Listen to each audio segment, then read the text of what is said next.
拉萨是东南亚人菜肴中很受欢迎的辣味汤面。美食家认为，拉萨来自土生华人的厨房，浓郁汤头以香料、虾米和椰浆入味，搭配鲜憨、鱼饼等材料，再加上剪得短短的粗米粉，是嘎东拉萨独有的特色，是饕客念念不忘的美味佳肴。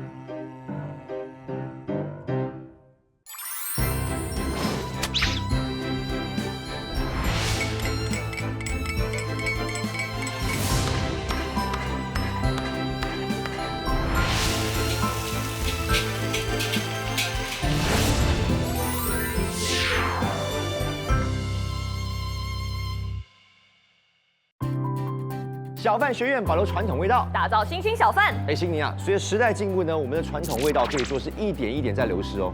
没有错，所以我们的节目就是为了传承本地美食，把这门手艺传给有心想成为小贩的人。是，可靠我们两个人是没有办法的，一定要找一位经验老道的师傅，将他的手艺呢传授给他的徒弟们。没错，今天我们邀请到的是哪位师傅来拔刀相助呢？这档坐落在三巴旺山熟食中心的坤嘎东拉萨，开档17年以来，获得不少的美食奖项，凭着自家调制的好味道，闯出一片天。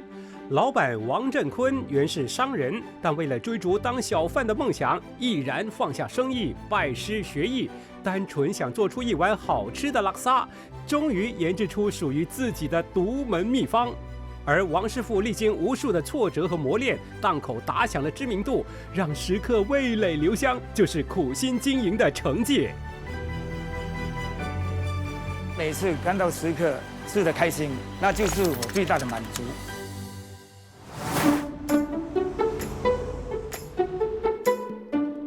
王师傅，幸会啊！幸会。你为什么愿意来这边传授你的功夫呢？因为有人想学，我就教咯。哎，听说你今天还牺牲自己的开档时间来配合我们的拍摄，那你不是少赚一点？少赚一点没关系啊，反正我跟我太太是半退休了。所以说你今天来当导师是为了来找接班人喽？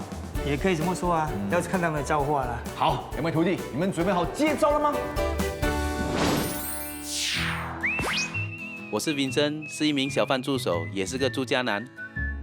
厨房是我的天地，在这里和孩子们一起玩家家酒，增进亲子关系。能为家人下厨是我最大的满足感。我的生活中心就是围绕着孩子，看着他们快乐成长，再也没有比这个更重要了。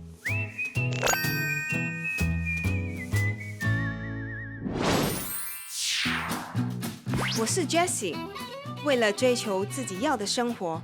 3年前，我从职场退休，找回自己的兴趣。家里的花园就是我的快乐天地，平时可以耗一整天修修花草，煮一壶好茶，乐在其中。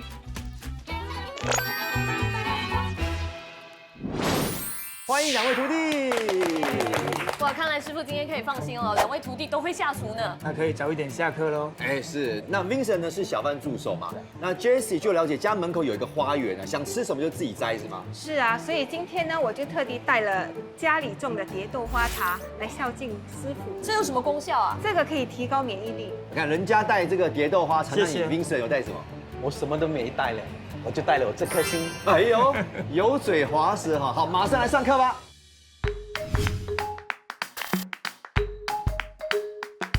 好的，那今天我们的王师傅要教2位徒弟呢做这个拉沙。这个拉沙最重要，第一步要做什么？就是拉沙酱咯。拉沙酱，你看拉沙酱啊，要用这么多的这个材料啊，你们来猜一猜，它们对应的原材料是什么，好不好？你是做过这个小贩助手，应该对这个蛮了解的。这个是什么？就这个是这个啊？对。那你知道这个名称是什么吗？不知道。人家叫巴卡拉。哦，看啦，懂了啦，看了就懂。巴卡拉调理。那问一下 Jessie， 不要选重复的哦哈。可以闻一下味道吗？可以，你想选哪一个来？这个我这看起来好像是那种酱油的膏哎。惨了，我这个 OK 啊，很香。啊，我知道，这个很香，蒜头。是不是蒜？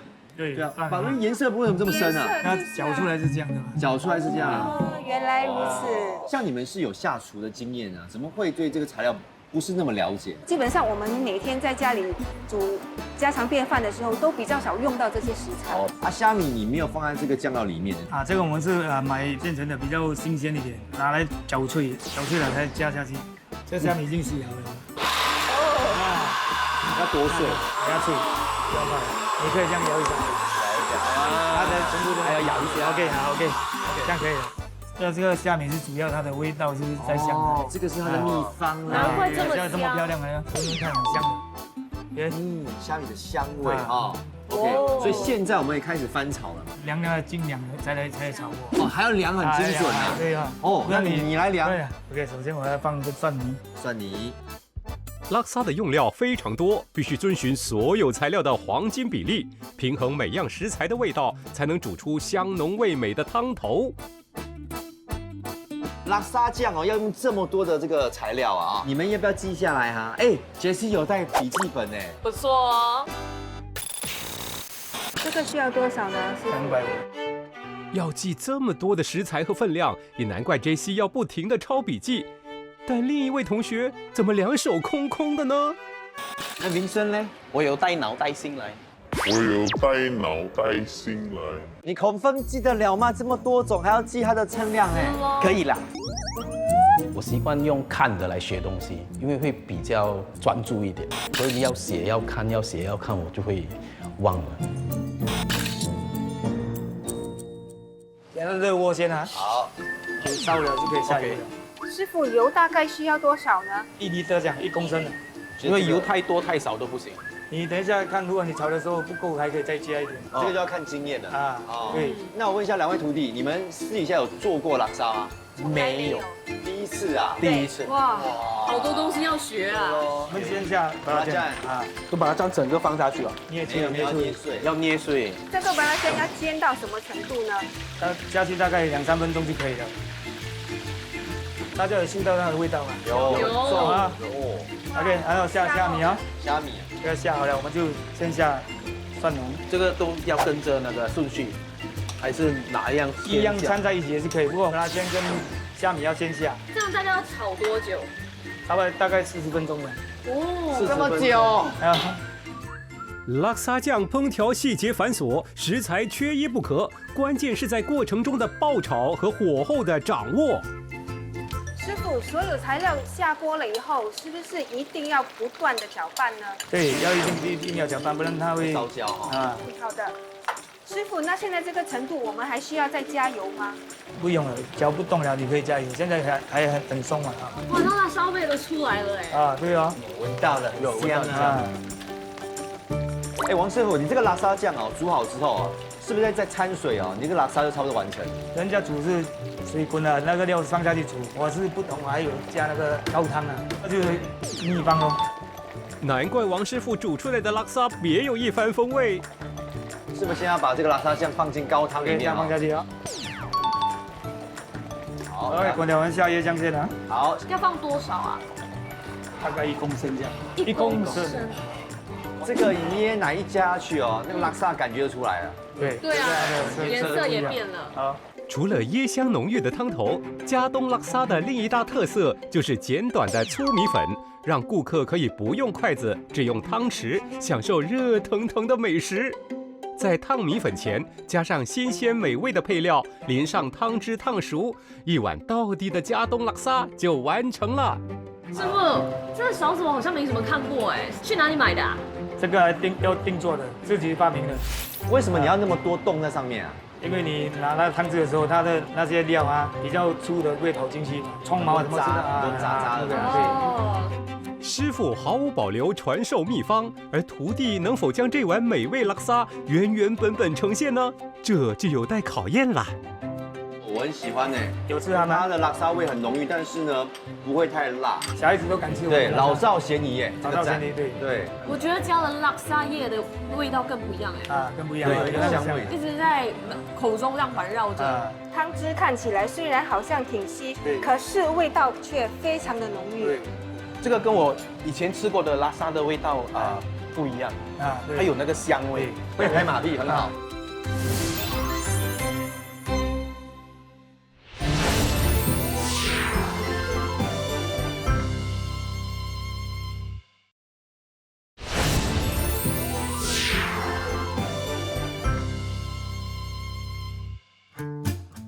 这些辣椒配料对新手们来说是生疏的，是时候面对考验了。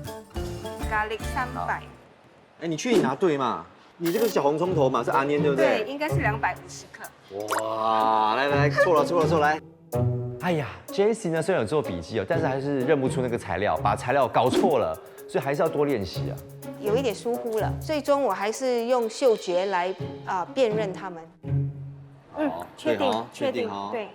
为什么你会想说要当小贩？从小的时候也挺羡慕小贩，在那里煮东西好像很好玩。哦。那因为长大了也没有往这一行发展。啊。那现在因为退休了，对，可能到了另外一个阶段，可以尝试新的事物。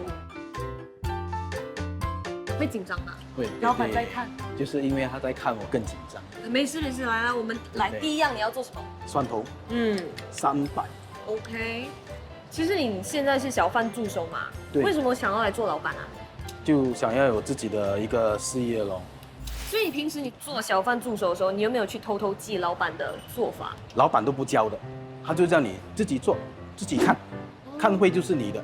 下一个香茅100。100。对。这是什么东西啊？黄姜100。对吗？不错。老板点头，老板有在点头。对呀。哎，我真的觉得你记忆力其实还不错哎。6样里面你现在5样对了吧？5样对了。OK。你差1样了。对，我因为我就是留那个最后1样，因为我忘记它叫什么名字，所以我留它在最后1样。还蛮诚实的。这个叫那个实力啊50。对，50对，全对了，全对。真的厉害！哎，你自己对自己是很有信心的是吗？还好嘞。有用过吗？这种有很恐怖嘞。不可以耶。Jessie 不会开火，我还真的蛮担心的，因为我担心那个 gas 会爆炸。来，师傅，你会用吗？有了，有吗？有了。OK， try 一下了，好不好？假的哈。没有真的啦，没有假的，你 try 一下，来关掉，你看。你已经关了啊？哎呦，不然比赛的话，你什么都不敢怎么办？没有人帮你耶。有没有火？你看一下，有火了啊！不是我不会，而是那个火炉真的是比较专业的，不像我们家里的一开就成功了。这个真的是需要功夫。第一步就是先放这个 belacan 捏碎，先让它搅拌2到3分钟，再放虾米。好的。就放虾米。王师傅，要不要来看一下我们这边啊？找救兵啊！这样子可以吗？你这样看，应该没问题了。你给几分？慢慢来吧，慢慢来啊，这没有这么快，慢慢来啊。师傅，你回来我们这里了，我觉得你帮他带旺了他们，快点过来。我过去一下。可以。是，你过来。但是还不错啊，有做厨师的那个样啊。哎，你有没有做厨师的样哎？师傅这么称赞我还蛮高兴的。不过我觉得我还需要更加努力一点。4模4样哎，你知道吗？Vincent，你好行哦。你也可以的。我一直在那边等，我想说你会不会来跟我们求救，你知道吗？就等不到你来。那我在旁边想说这么厉害。其实你有没有蛮惊讶他的结果？就是他还记得这些东西。对，记忆力不错，这种是做小贩的料。哦哟。给自己掌声鼓励一下！耶！继续炒，等一下烧焦。赶快，你们在烧焦，赶快！对。2位徒弟第一堂表现不错，但这只是学习当小贩烹饪课初入门，谁将掌握技巧，拿出亮眼的成绩，值得期待。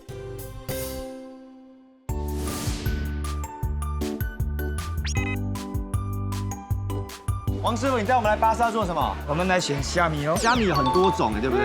对。他们的产地是不是也来自不同的地方？对，这是印尼的。哪一个是印尼的？这个是印尼的。一般上会选哪一种？我们也是选这种啊，因为它比较鲜甜啊， OK， 又不会这么咸。比赛要用的那个分量啊，那个虾米要买多少？你们比赛用的分量不会很多啦，不过我们一次买是5kg、10kg啦。哇，那你要用多少再分？明白。那来这边除了买虾米，你还会买什么？还有那个把它煎哦，拉沙一定要用到的。那老板娘这么有方的跟圆的有什么差别吗？如果你们是要做拉沙的哦，通常是用这种，通常是用这个，它的品质香，而且价钱不贵。又不会太咸。想买多少？我买就10 kg 咯，然后这样2大包了。好，老板娘谢谢。可以了，耶！啊，买完材料，徒弟们转战王师傅的摊位，继续体验小贩生活。这是我的档口了。老板娘在里面是吗？好，老板娘来。觉得这个档口好像比一般的还小哦。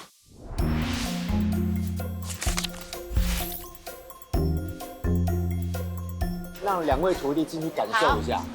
哇，真的没有味道，还真的是2个人呢。两个满了。其实我不觉得师傅的档口会太小，因为跟之前我做工的环境差不多是一样的。好，那王师傅，你的2位徒弟都已经准备好了哈。啊，我要考他们的刀工啊。烤刀工啊，有难度哈。好，也是先来烤要鱼饼哦，切成3片，然后切断，横着这样切，这样切。不可以切这样，这样不对了。错了。整条切不是一因半的。为太长，我没有办法，所以我要先切半，然后我才有办法这样。发现杰西是比较坚持自己的做法，对吧很有原则的一个人。其实我不明白师傅说的这样切是怎样切。横着这样切，这样切不可以切这样，这样不对了。错了。还好有杰西做了错误的示范，救了我。下面一边先。哎呦，哇，不错啊。哇，医生有经验这哦。个就是正确方法。师傅示范一下好不好？好，可以，来，从下面先。从下面切。从下面切起。哦，下面切，然后再切1/3啦啊。哎，真的哈，跟民生切法一样哎。师傅的比较厚，这样子咬的比较有口感的。接下来有一个更难的挑战哈，要处理什么呢？我下课了。好。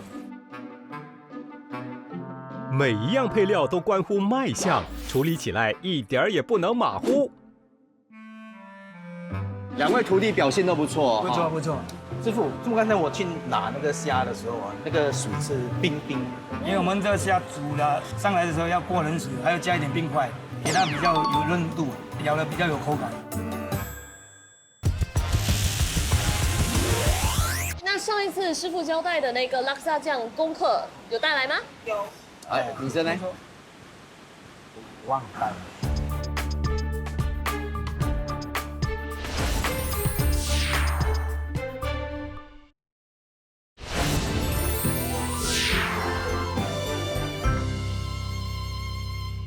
上一次师傅交代的那个拉萨酱功课有带来吗？有。哎，女生呢？忘带了。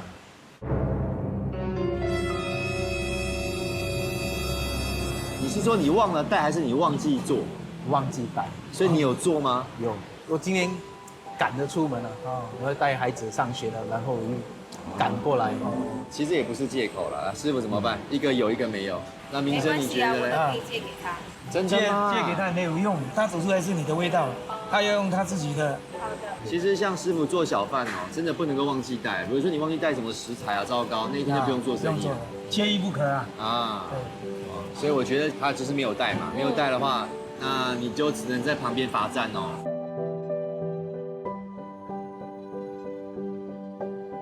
少了酱料就无法煮出拉萨。 Vincent 这次的粗心大意，让他少了一次可以在师傅档口学习的宝贵机会。我是想到师傅很用心的在安排每样东西，然后我忘了带我应该带的东西，对，很辜负大家。一开始我就以为说他是不是没有做拉萨酱，才说一个理由，但是看到他坐在椅子上。 落泪的时候啊，我会觉得他真的忘记带了，然后很自责。毕竟是一个很难得的机会，可以练习嘛。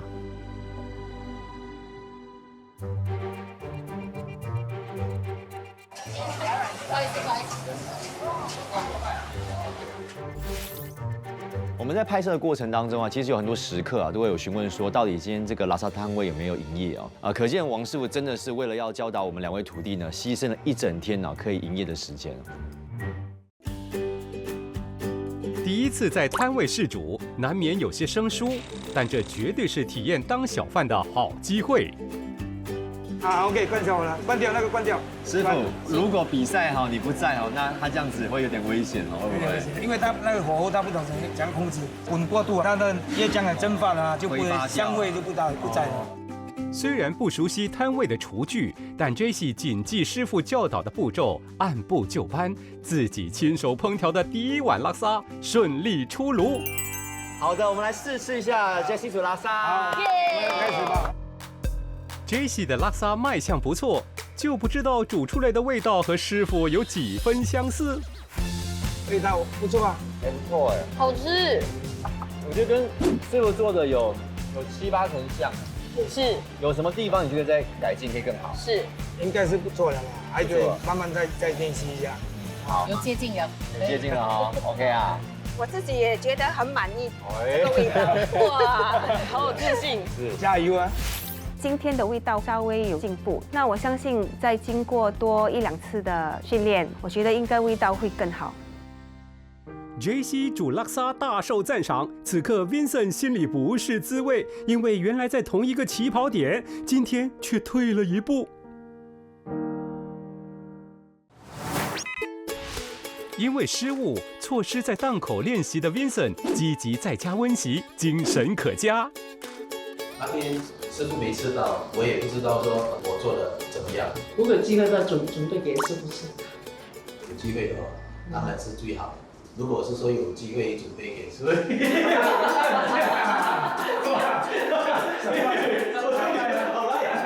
天杰西的我吃到，您还没有吃到，大哥有相信你吗？我没有想到师傅会上来我家，让我吓一跳，真的。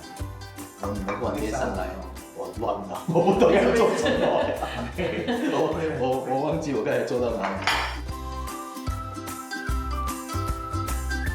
还不错，可以的。现在他煮的样子、方法都很好，都比较放心。正因为师母不放心，要求制作组安排让他们到 Vincent 家试吃提点。师母的一番苦心，这一碗拉萨可不能让他们失望啊！味道可以再浓一点更好，再浓，再浓一点更好。可能是这样，那天没有吃到你煮的味道，所以还蛮担心的。今天吃了 OK 了，可以公平竞争了，加油！谢谢。师傅他们真的很有心，他们特地放下生意不做，特地上来我家，就是为了吃我今天煮的拉萨。不是那种教了就算了，他是很用心的，他还会去跟进，说我做得来吗？好不好？真的是很有心的一个师傅，很感谢他。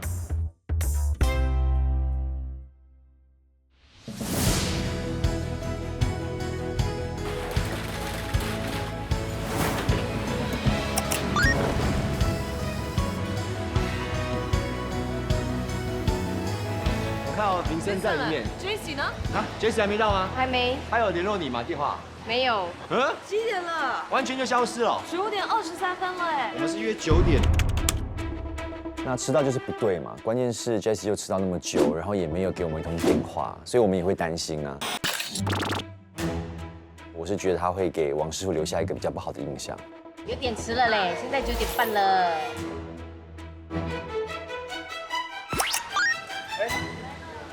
哇！搭错巴士，我就是谷歌，我看这个巴士这样子，这个巴士，从来没有搭过这些巴士啊。不过因为我们这个是团队的精神嘛，因为其实早上我们都在等你嘛，然后你还没到，我们没办法开始。那你有没有什么话想要对大家说？无话可说，迟到就是迟到。哎，真的，现在想到这边吼，我要哭了，对不起哎，真的。因为我真的不是故意要迟到的，因为我也不认识路，我自己也迷路了，我也是觉得很无助。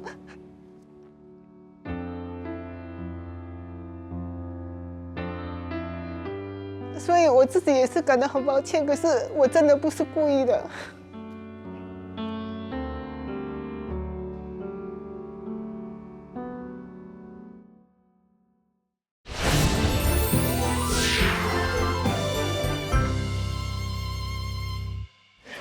老板娘不好意思，迟到了。对，师傅对不起。没事没事。JC 看到老板娘的时候就马上道歉了，我相信他下次会警惕一点，不会再犯同样的错了。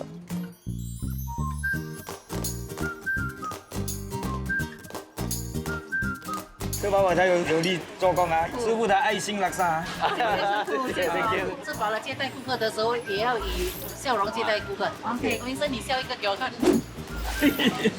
还有JC也笑一个。欢迎光临。好，可以。就是这样。OK。哎，还没有给钱呢。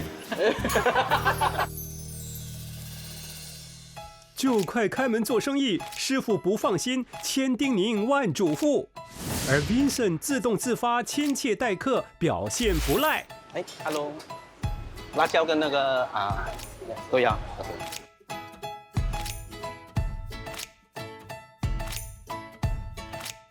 OK，Thank you。那我蛮欣赏 Vincent 一点，就是他其实很积极，即使他在试东西的时候啊，突然间有顾客上门，他还会主动的去帮忙，所以我觉得这个态度是很好的。就看到客人就快点去收 customer。对，这个叫什么？你知道本能反应啊。是。那你赶快吃吧，赶快吃。好，时间不早了，等一下就要开档。顾客至上，以客为先，是小贩精神中的重要一环。那对于两位徒弟，你还有什么期许吗？待会儿你会想要看他们什么样的表现？现在已经准备差不多了，差不多了。等顾客来就可以出货了，就可以上菜了。那你会交给他们什么任务？那可以订 order 啊，鸡蛋还是我来煮啊，因为他刚刚学啊，不可以等一下我顾客吃的口味不一样，他会头痛啊。你才学几堂课，你就要 take over 他的摊位，这么容易？我做10多年才可以的，没那么简单。师傅说的是，单单学习点餐就是一大挑战。面对档口的人潮不断，是时候考验两个徒弟的实战表现了。现在是午餐时间，没错，你可以看到啊，这边真的是络绎不绝，人潮开始来了。感觉两位学徒都似模似样哦。到目前为止，我觉得他们还蛮投入在里面，是有点小贩的样子出现了。那到底他们能够坚持下去哦？我们要看下去才知道。走吧。大姐，炸洋葱 OK 吗？要，OK。它的很好。来拉沙。这个辣椒多。OK 吗？来，安哥，拉沙小的一碗。来 ，OK， 谢谢啊。我们这两位同学都蛮主动的，看到顾客上前都会自动自发的去问，要吃什么啊，要不要加辣椒啊？我觉得这一点蛮加分的。其实当小贩真的不容易了，从一开始准备的过程之外呢，那马上你就要开档做生意了，从头到结束是没有任何休息或者喘息的空间，就算有也是那短短的几分钟的时间，一旦有顾客上门，你又要开始忙了。哎呀，脚酸，腰也酸，眼睛开不了了，要睡了，太累了。我觉得不简单，挺累的，所以当小贩不是我们想象中的那么容易。这两位徒弟表现怎么样？他们第一次嘛，他们有一点害臊啊，不够大方这样，不过慢慢学还是可以。要像小贩一样热情啦。那你今天有给他们个任务嘛？他们就是自己去那个烫那个面，两位做的怎么样？民生还 OK 啦，那个杰西啊，就他的手术不大对，那个碗桌尾端不可以，一不小心整个就掉在锅里面去，还有就是不大卫生的，因为你的手指会碰到那个面。哦。我们这样拿，因为它是碰到碗的边而已。哦。我学到了，就是当一名合格的小贩呢，其实是手脚要快，而且也要灵活，随机应变。今天的实习很重要，因为这个是最后一个在师傅的档口实习了嘛，接下来就是我自己要开战了。开战前，实体档口一切装置也准备就绪。今天来这里新的摊位，觉得很兴奋，因为真的好像自己要真的开了一间摊位。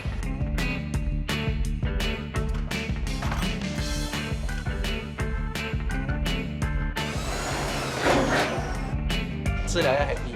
对，我的想法也是这样子。就是煮的人要开心，吃的人会更开心。还有你的人头哦。第一次用这样的一个招牌，然后我就想放自己的照片在上面。你的那个 crazy 真的是很抢眼的，而且很活泼的感觉。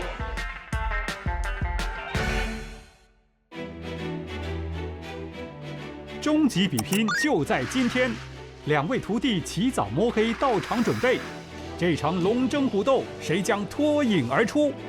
很紧张，因为毕竟是比赛嘛，所以还是会有一点紧张的。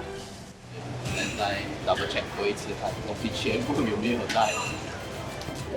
我先会保护纸，等一下才来煮拉萨的材料。而另一边的 Vincent 把握时间，争分夺秒，备料开战。面对 Vincent 的认真 ，JC 得抓紧时间赶上进度。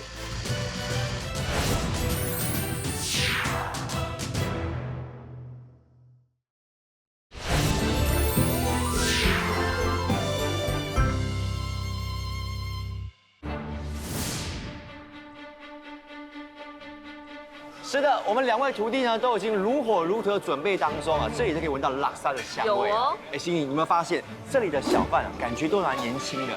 而且他们的平均年龄只有38岁哦，将近一半是35岁以下的年轻摊子哦。是，所以这里不仅可以吃到呢这个年轻小贩的创新料理之外，一些古早味也是能够品尝到哦。哎，可见得现在是年轻小贩出来打拼的好时机哦。可是今天究竟我们2位徒弟谁会胜出，成为我们明日的小贩呢？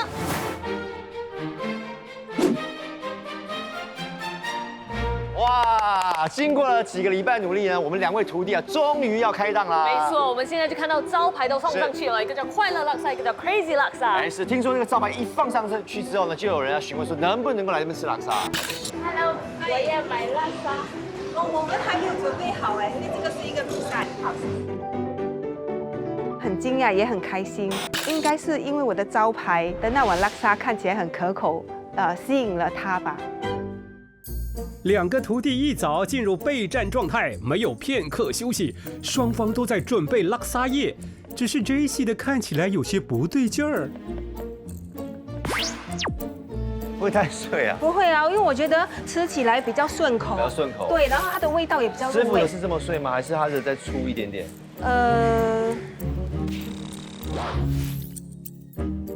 因为它没有切这样碎啊。哦，我发现你很不喜欢跟他的方法。啊 ，OK。JC 一直以来仔细记录师傅教的每一个步骤，但是到了关键时刻，似乎全都乱了套。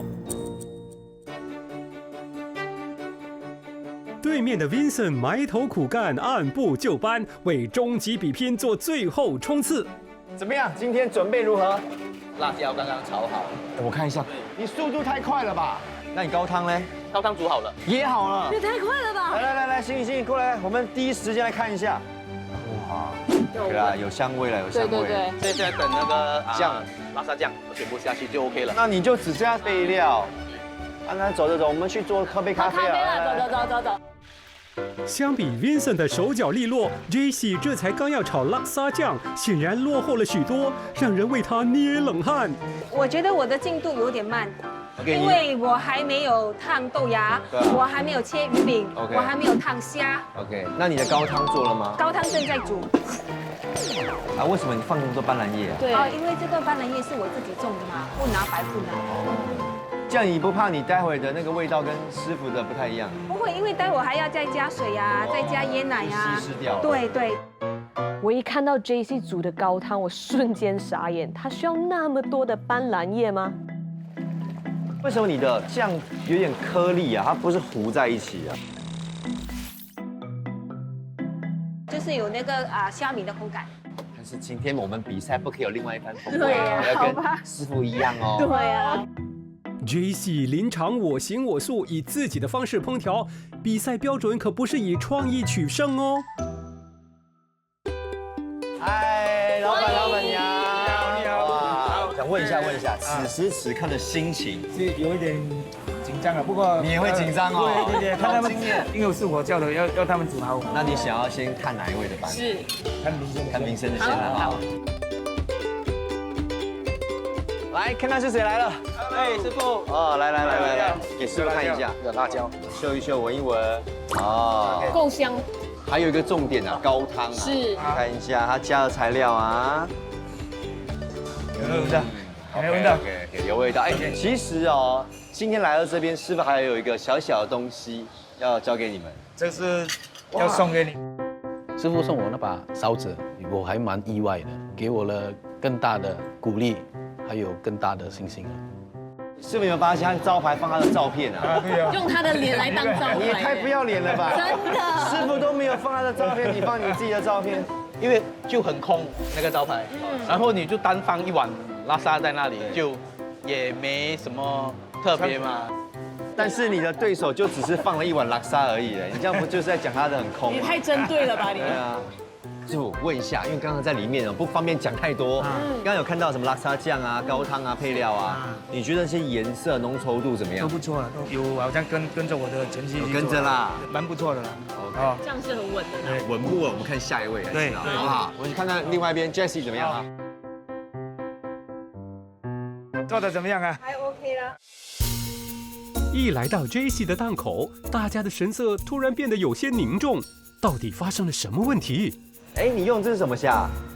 这个是炒虾，这好像比较大只，你如果做生意这样亏本哦。我带2种虾，是因为我不晓得哪一种虾的口感会比较好，所以我就大小通吃，我2个都买。其实我最后会用那个大虾，是因为那个大虾的颜色比较鲜艳，比较好看。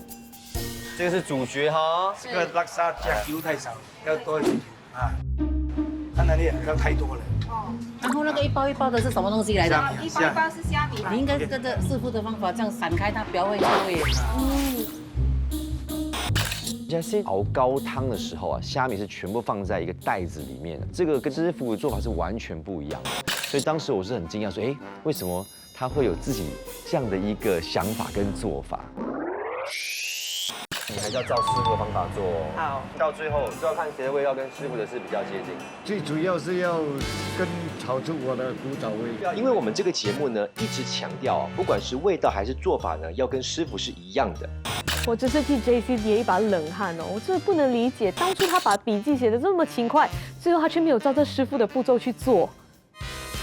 这是要送给我的徒弟的，这是送给你。这个好像有卢师傅送我的尚方宝剑，拿着它上战场。是。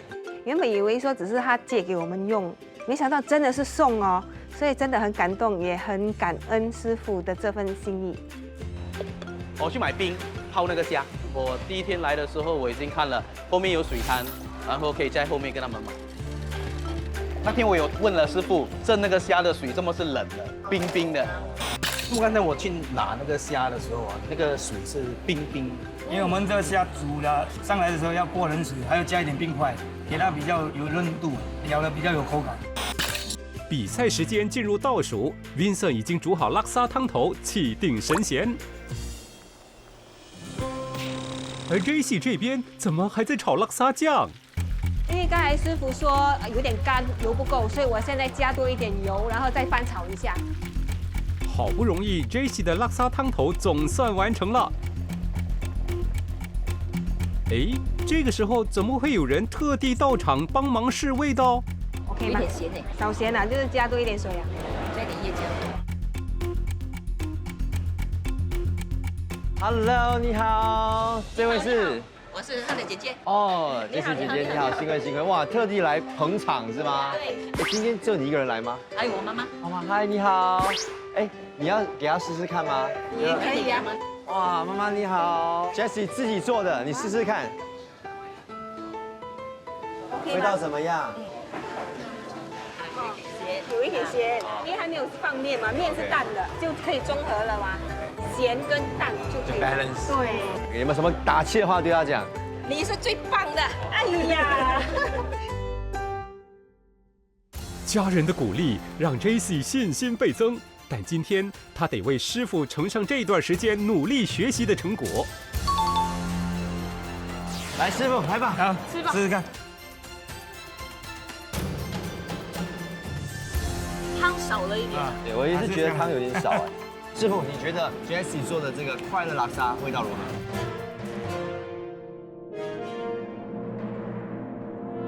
们还有多一位徒弟来试试看。好 Jessie 的拉萨能否获得王师傅的青睐，还得等 Vincent 的上桌才能真正吃出高低。我们试试看啊！来，师傅，师傅请吃。直接来了啊！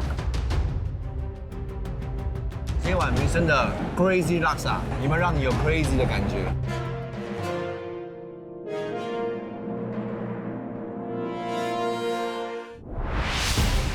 磨练已久，准备多时，就为了终极比拼的这一刻，两个徒弟即将展开对战，迎来更严峻的考验。这一刻，谁也不能松懈，拼尽全力，以赢得好成绩。辛苦了一整个早上，我们两位徒弟呢都信心满满，要准备开档啦。今天终极比拼，我们请来了10位美食爱好者当评审。小贩学院评审团个个可是爱吃拉萨的老饕，有美食博客、美食摄影，由名厨 William 领军，徒弟得以味道通过最终考核。小贩学院终极比拼现在开始。率先登场的是 Vincent 的 Crazy Laksa。身为小贩助手的他，凭着过往的经验和不断的练习，信心满满的端出热腾腾的拉萨，每一碗都看得出他的用心。10位评审尽显专业，注重卖相，也细细品尝味道，要求做到色香味俱全。这碗拉萨合格与否，得先通过评审的严格评价。Chef William 吃了这个 Crazy Laksa， 有没有让你有 crazy 的感觉？有啊，有啊。那你觉得跟王师傅的这个拉萨有没有接近？差不多要接近。我刚才看到你有一种这个汤匙一直在捞这个汤汁啊，为什么嘞？要看它浓不浓啊，还是太水。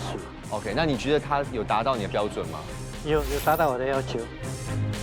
加东拉萨最重要的是面条呢，一定要剪到短的，它有些是相当长的，所以要注意在剪的方面要一致的。如果它在汤头能够椰浆多一点，会更香。要再浓郁一点点，浓郁一点会更香。Jessie 在训练时有不俗的表现，但在赛场上却没有遵循师傅的教导，坚持己见，烹调出来的这一碗拉萨与师傅的味道是否符合？当我看到评审团在吃的时候，我已经大概心里有数。这碗我喜欢哦，因为它的汤头够浓，又不会太甜。吃完了过后，它的在口里的香味会保留在嘴里。椰浆比较浓郁一点点。所以你喜欢吗？我是这种重口味的那一种，所以吃的比较好吃。味道还 OK， 可是我就是觉得有点沙沙的感觉。拉萨叶我觉得也是切得太细了。2碗拉萨评价各异，谁胜谁负由评审定夺。好，辛苦一整天，现在到了紧张的时刻，要揭晓成绩了。OK， 投票公布之前，2位有什么话想说吗？很紧张，可是也很期待成绩的揭晓，就松了一口气了。就现在就等着成绩了。好，那我们10位评审都已经准备好了。是。如果你觉得 Vincent 的 Crazy Laksa 和王师傅的味道比较相近的话，请举牌。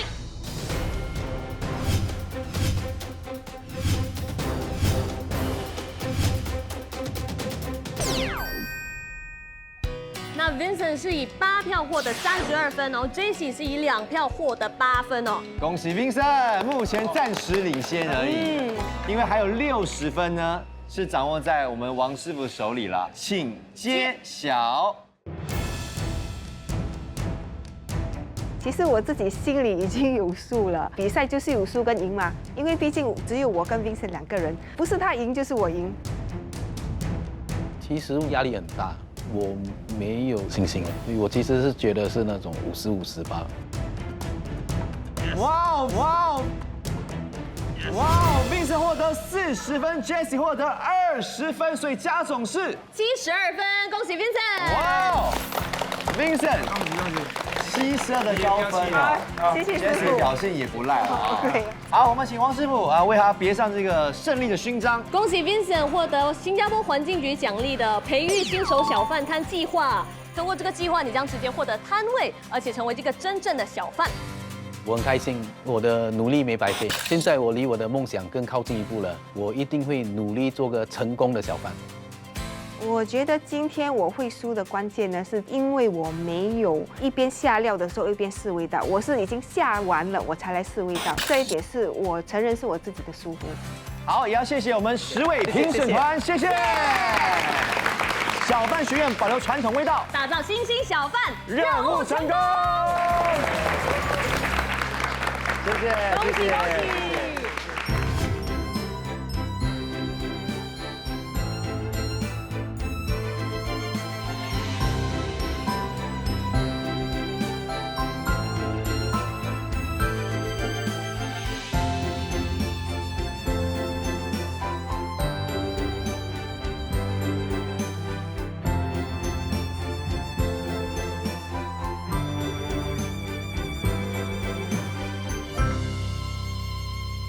！Love 972李莲主持的 Lovely 生活志，与你分享更多节目相关内容。